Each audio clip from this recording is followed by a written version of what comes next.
Hello दोस्तों, स्वागत है आज का आप सभी का साइंस अड्डा चैनल पे।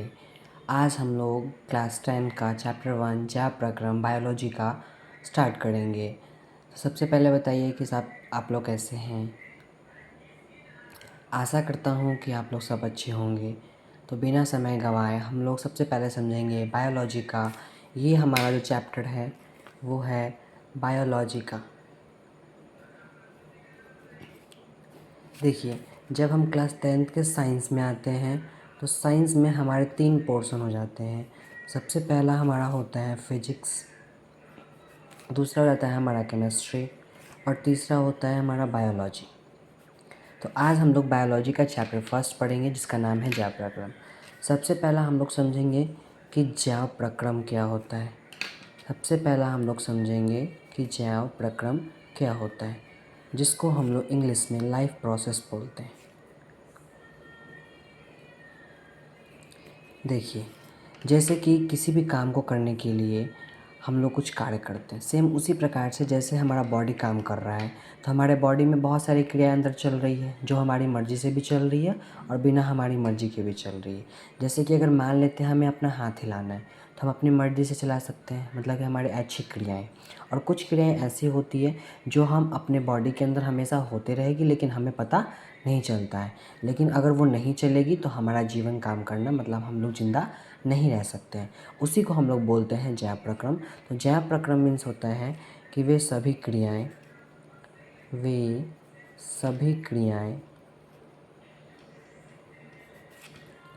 जिससे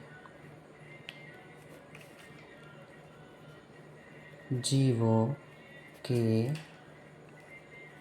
शरीर का अनुरक्षण अर्थात संचालन होता है। देखिए, यहाँ पे हमने लिखा कि जैव प्रक्रम मीन्स क्या होगा, वे सभी क्रियाएं जिससे जीवों के शरीर का अनुरक्षण होता है। अनुरक्षण मीन्स संचालन। जैसे कि मान लेते हैं कि अगर हमारे बॉडी में सबसे पहला हमें होना चाहिए पोषण, मतलब हम जो भोजन खाएंगे वो हमारा पोषण कहलाएगा। सेकेंड आता है हमारा श्वसन, जिसको हम लोग बोलते हैं रेस्पायरेशन। अगर हम सांस नहीं लेंगे तो हमारे बॉडी में एनर्जी प्रोडक्शन नहीं होगा। उसके बाद तीसरे नंबर पे आता है हमारा परिवहन।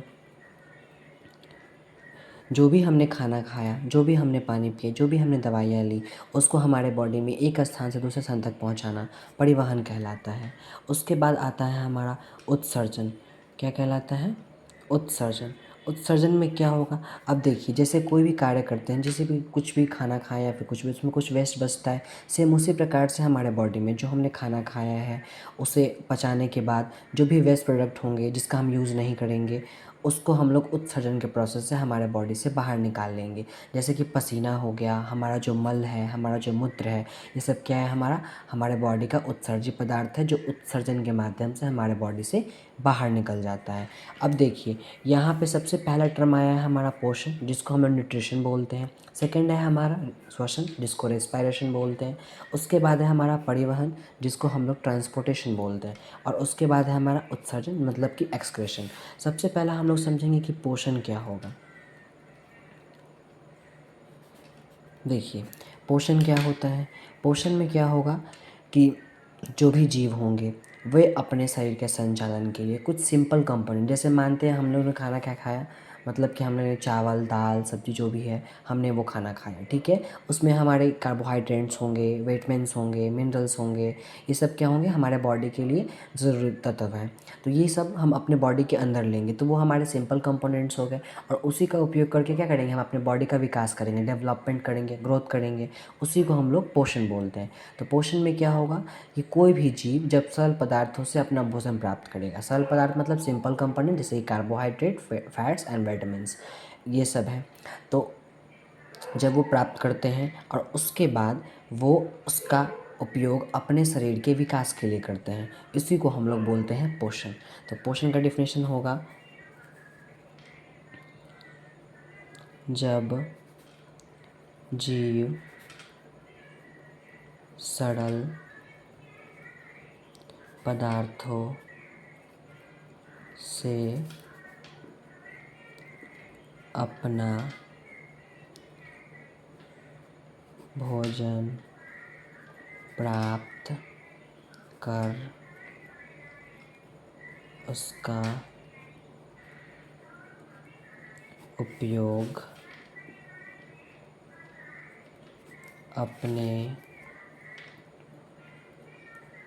शरीर के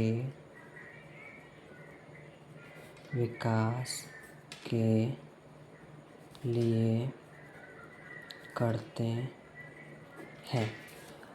अब देखिए, अब पोषण की दो विधियाँ होती हैं। पोषण की विधि, इसमें दो टाइप होते हैं। एक होता है हमारा स्वपोषी और दूसरा होता है हमारा परपोषी। देखिए, फटाफट एक बड़ी कॉल कर लेते हैं। हम लोगों ने क्या पढ़ा? हम लोग बायोलॉजी चैप्टर में पढ़ रहे हैं ज्ञान प्रक्रम, जिसमें हमने बताया कि ज्ञान प्रक्रम क्या होता है, पोषण क्या होता है, पोषण की दो विधियाँ। यहाँ तक सबको समझ में आ गया होगा। किसी को कोई दिक्कत है तो कमेंट सेक्शन में आप लोग कमेंट कर सकते हैं। और बस आज के लिए बस इतना ही। यहाँ तक में किसी को कोई दिक्कत है तो कमेंट सेक्शन में कमेंट करें। और अगर वीडियो अच्छा लगे तो चैनल को लाइक, सब्सक्राइब और बेल आइकन दबाना ना भूलें। और ऐसे ही हेल्पफुल वीडियो पाने के लिए हमें फॉलो करें।